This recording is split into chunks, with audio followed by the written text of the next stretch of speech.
Despite his incapacitating leg injury, Gutsy Guarav is bent on proving his worth to the team.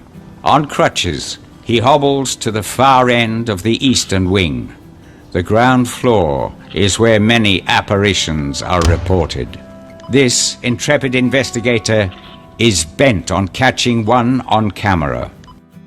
It all happened so suddenly. India's most well-known Ghostbuster was on the floor, sweating profusely, eyes protruding, and gasping for breath. The family members did not notice a deep black mark on his neck as they rushed him to the hospital. An hour and a half later, Tiwari breathed his last, even before the doctors could put him on the ventilator. According to the Delhi police, they first thought it was a case of asphyxiation. If the circumstances of his death didn't sound peculiar yet, his father, Uday Tiwari, spoke that Guarav had told his wife a month ago that a negative force was pulling him towards itself. He had said he was trying to control it but seemed unable to do so. It was on the morning of July 7, 2016. A fortnight later, cops were now suspecting a case of homicide, ignoring the original theory floated by members of Tiwari's Paranormal Society of India that the death was the handiwork of some evil forces. The Paranormal Society of India received over 250 emails regarding alleged existence of spirits at various homes across India, handled over 500 calls a day at their office in Dwarka on the western fringes of Delhi. But still, the cops and the doctors had not been able to offer a concrete answer about the black marks on Tiwari's neck.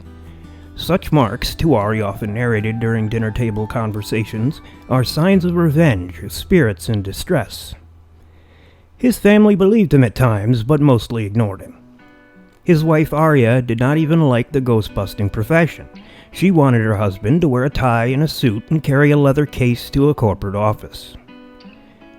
Tiwari's first encounter with the paranormal was in his hotel room in Texas, where he saw an apparition of a young girl.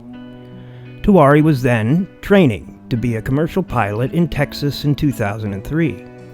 He eventually completed a certified paranormal investigator course and traveled across the U.S. to witness 80 spooky investigations. Tiwari, who set up the Indian Paranormal Society in 2009, visited over 6,000 abodes across the world and shaped his research on the paranormal with a deep sense of empathy. But Tiwari would ignore everything and routinely leave home in the middle of the night. Tiwari often cited the example of the American-British 1976 supernatural horror film The Omen to narrate such black-line theories. The film also had examples of a photographer finding black lines appearing from nowhere in his photographs of a priest probing mysteries and ominous deaths. The cops at the Dwarka police station are not buying those theories. A deputy commissioner had been pushed into the investigating team that had even started looking into the case of a possible murder. The cops have found enough information from friends of the family that Arya suspected her husband of infidelity. The two argued for almost 2 hours the day before Tiwari's death, said Ashok Singh, a sub-investigator who looked into the case and did the first round of questioning. He further said Tiwari's father and wife were questioned for more than 8 hours, both unable to offer answers narrating the sequence of events leading to Tiwari's death.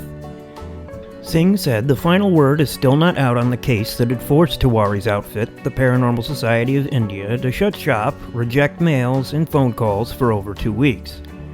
His Ghostbuster partners said they were saddened by the turn of events. The group had been in existence for over a decade and helped many resolve their problems, which are largely about 98% psychological. The rest need cleansing, popularly known in the West as exorcism.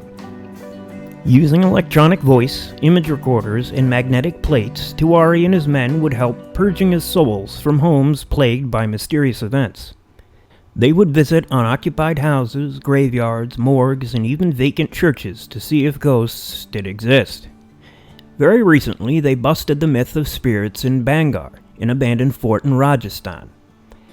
Bulk of it is sheer hallucinations, says Singh. Singh says that the methods adopted by Tiwari were extremely scientific. A recent case of the group cleansing a house of the spirit of a baby drew a huge response on YouTube. It was in South Delhi where a couple saw images of a baby girl fleetingly moving in and out of their living room and bedroom. The couple was scared, called Tiwari, and after an arduous 8-hour operation, the spirit was cleansed from the home. So who killed Tiwari? Ghosts or someone who had sneaked into the bedroom and was waiting for him? The cops have no answer.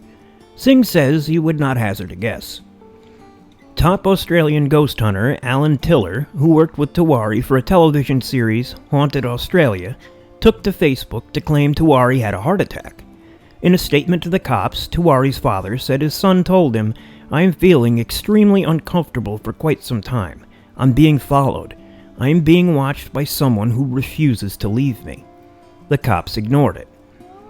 They say there is a tendency to become very preoccupied with putative demonic explanations and to see the devil everywhere. Unlike in the US, where 35% of people claim they have lived or are living in a place that is haunted, Indians have different theories about haunted homes. Some travel groups have even put together some creepy criteria to determine some of India's most haunted homes in Delhi, Mumbai, and Kolkata, and routinely take people for visits. Some houses are even available to stay in overnight. Some houses also have been rebuilt to resemble the original. Like D'Souza's Chawl in Mumbai, which was known to be a haunted place after a woman drowned in a well. But no one is buying Tiwari's theory, and the fact which Tiwari, if alive, would have propagated himself, that while doing what he loved, chasing spirits, that the spirits finally found him. If you enjoy what you hear, please consider just shooting us a like, leave a comment, or maybe even subscribe.